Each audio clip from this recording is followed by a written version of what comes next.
As we leave the restorers working away on the plaster of that small bedroom, we now turn round and find ourselves in the main courtyard of the villa. And in the corner of this courtyard, we're standing at the top of a flight of steps that leads down to these underground passages. If we carefully get down these steps, right down at the bottom of the stairwell, and through this doorway, we find ourselves entering a very strange part of the villa. Well, these are what are called the cryptoporticuses, the hidden porticos underground and underneath the villa.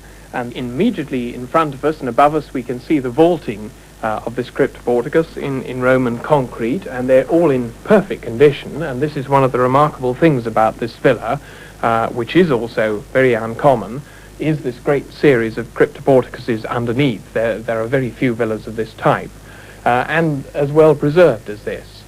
If we go through this doorway, and where in fact are we headed now? This particular tunnel is leading down a great ramp, which we're now walking along, and the ramp leads down, I suppose, about 30 yards, and you can see on the roof even the plaster, the Roman concrete and so on is still intact. This leads down here at the front to the biggest of all the cryptoporticuses, which is what probably gives its name to the site. The site is called Sette Finestri, or seven windows in Italian. This is because, as you see now, the front of this porticus faces out with a whole line of openings, of arches, onto a great open courtyard area, probably, in fact, the main formal garden, or hortus, of the villa. Now, this area that we're standing in, this particular tunnel, is as big as a large church, isn't it? Yes, it certainly is. It's gigantic. I suppose the roof is perhaps 25, 30 feet above our heads. And you can see the floor level in front of us. We've re-excavated in part because it's got filled up. And there is even some painted wall plaster on the bottom of one of the arches of the front part of this portico. 2,000 years ago, what would these areas have been used for? Well, this particular one was certainly a large portico or ambulatory for people to walk up and down in front of the garden. Many of the arches are now blocked up, but before that they would have all been open, the whole thing would have been painted, and you'd be able to walk probably in the winter or the bad weather under cover and look out into your formal garden in front of you. I've come down now, and I'm right at the edge of this formal garden, down a very deep trench. And right at the bottom of this trench is Martin Jones with a trowel and a few interesting-looking holes that he's made into the section here. Martin, what are you looking for? I'm looking for two things, Malcolm. First of all, I'm looking for an ancient soil at the base of this vast constructed garden, and also I'm looking for any soil surfaces that might appear up through the section. So you're looking, there's a fall now, right on our feet. You're looking for the soil that they built the villa on. That's what correct. Was here when they started? That's correct. Let's get right down in this corner, down to the level that you're working on, and show me the sort of stuff that you might pull out of here that would get you very excited. Okay, well, I don't know if we dig a little whether we can find any biological remains. The type of biological remains that will survive in this sort of conditions are the snail shells. Most material will have decayed. In this work, we always have to gear ourselves towards the few things that survive decay. Now, snail shells might be there. They may indeed, and some of them will be as small as this little thing. So that's just the top of the pin. Exactly, yes. So you get snail shells. What else might survive in that handful of dirt? We might get a few animal bones. We might get a few charred seeds. If plant material is charred and it's resistant to decay. Is there anything else that might survive? Well, in fact, just the structure of the soil itself can tell us a lot. If we look at this soil further up, it's virtually like a pile of dust, a pile of powder. Yeah. Because this material here is what they used in the construction of the terrace. It never had any plants growing in it. Whereas this stuff here is more like breadcrumbs in a way, isn't it? It's more in lumps. And that is the result of years of vegetational activity, years of root growth. So just the structure of the soil itself can tell us a lot. What's so significant about the snails? Well, every snail, like all plants and animals, has its preferences towards different conditions. And if we find in a sample like this 50 or 60 species of snail, and we can determine their ecological preferences, then we have, if you like, a monitor of the environment of the time those snails were alive. Telling you what sort of things? They might tell us that this soil was covered with vineyards, or this soil was covered with oak trees, or this soil had virtually nothing covering it. You've been going out into the fields, haven't you? Yeah. Boring down and taking samples from some good distance below the surface. What's the idea behind that? Well, if we move about probably 4 or 5 kilometres towards the sea, the ground is very peaty there, and the peat preserves a vast range of biological material which will be derived from the whole landscape.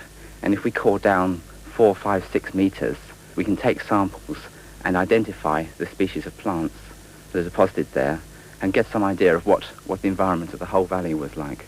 We've just been taking cores in the last few days, and we've got good, decent peaty deposits, which one can see with the naked eye, fragments of wood and snail shells, and so we can be sure that once we take them back to the lab, we'll be able to identify the species of wood that was around at the time. Martin, thank you very much.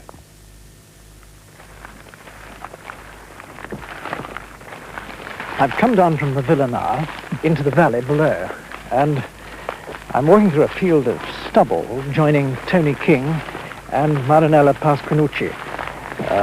I've caught up with them on a field survey, and as far as I can see, we're going to do a lot of walking.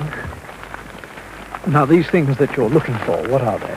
Pieces of pot, remains of building, or what? We've just come into the area where this building starts, and you see a lot of stone, pieces of tile, pieces of pottery, amphora. Marinella, you've just picked up yes, a piece of tile, I think. Piece of tile of a particular kind. I mean, not the shape of the tile, but the kind of clay which is used and how it is fired. It shows that it was a tile made on the spot, or at least not far from here. And this is important for us because we are trying to discover also the sites in which they had the kilns used for the bricks, the tiles, the amphoras, and so on. So what do you think this site might be, Tony? I'm fairly sure that it is a habitation, in other words, a farmstead. Quite a large one. To judge from what we found last year, we found a spread about 50 metres square. And it looks as though we're going to find an extension to this site in the new area of ploughing, which will make it about 100, perhaps 100 metres by 50 metres. Now we're picking our way rather carefully over these huge ploughed furrows. This land is extremely heavy, isn't it? The clods of earth are like small hillocks that one has to leap over. As you were talking, you bent down and very smoothly and automatically picked up something, looked at it and threw it away. Ah, now there's something else. What's that? Is that a bone? It's part of an amphora. It's at the bottom of an amphora, you see. So it is. Of a pointed amphora. Yes. Now, what does that suggest to you, Tony, the amphora being found in this position? Well, the form of it seems to be a Dressel 1, and it seems, from the finds of amphora elsewhere in this area, that the region was concentrating on wine or olive cultivation. And we may have some hint as to the economic basis of the villa. Marinella, you're pointing at something that looks like a piece of concrete sticking out of that ploughed furrow. What is it? Well, it looks like a piece of the ancient concrete which kept inside a dolium or something like that. You know, dolium are those large jars used to contain corn, cereals, or oil, or something like that. Tony, is this the sort of thing you'd agree with? Yes, I'd certainly agree with that. The interesting thing is that it seems to have been reused.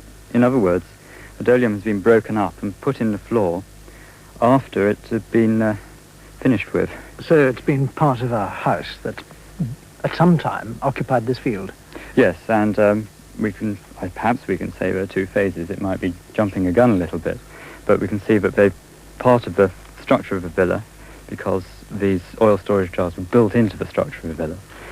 Part of its structure has been destroyed and has been reworked into another floor. All the finds we have made are of the late Republican period, at the time when Campanian blackglaze was in widespread use, and this is 100 BC to the end of a republic. We have a lot of small farmsteads of the Republican period, and the tendency seems to be that they're replaced by larger, more substantial villas. I think we might call them villas of the imperial period. And by the early imperial period, and getting on towards 100 AD, there's some very substantial villas indeed, scattered around this area. And we're trying to sort out their relationship vis-à-vis the villa at Sette Finestri. And what sort of a picture is emerging? What do you think life was like in this valley at the time that the villa was built? Well, they most probably had a very large number of slaves to cultivate the fields around their property, which is one of the large properties typical of the last century of the Republic. So plenty of slaves, and they did the cultivation of the fields. They had cattle also, of course. We know from the ancient sources that it was important to have cattle on the farmstead, both to help in the fields, to work the fields, and to have a great income of money from milk, cheese, eggs, bees, honey, and even snails. Yes, I saw a mosaic in Rome which shows the cultivation of snails. And it's obviously something we can't really find on the field survey, but it is an interesting thing to remember while we're walking anyway.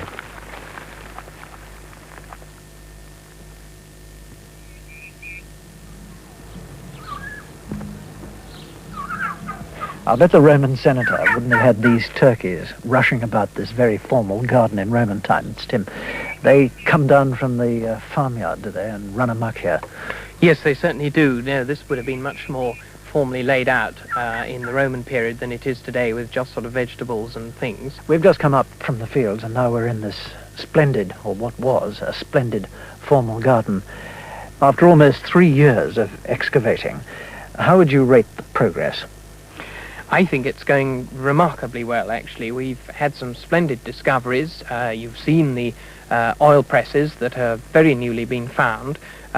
The whole shape of the villa is now sort of taking place, and we're understanding the villa itself. We're understanding its architectural form. We're understanding something about the subsidiary buildings. We're understanding the environment, and we're really beginning to get a really good picture of the site and its surrounding area. And how is that picture corresponding with historical sources, writers such as Pliny and Cato?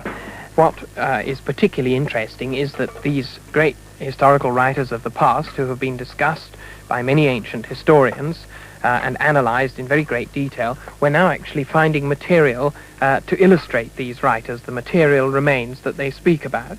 And so, in fact, already we have confirmed some of the things that they talk about, the fact that we're pretty well certain now that this villa was built in the Sullan period, and things like this, as well as in understanding how the landscape changed from one of the sort of small holdings of the colonists of Cosa to this series of large villas covering very much the same area. To what extent, then, are you likely to be providing material which will give historians in the future a chance to reassess accepted opinions about the Roman world? Well, I think and I hope we're setting a trend which will make historians look much more at the archaeological evidence. In the past, they haven't had very much to look at. I hope now, with our large-scale excavations, we'll be able to help them to rewrite their ideas on the classical sources and to really understand in much greater detail what was happening in this area.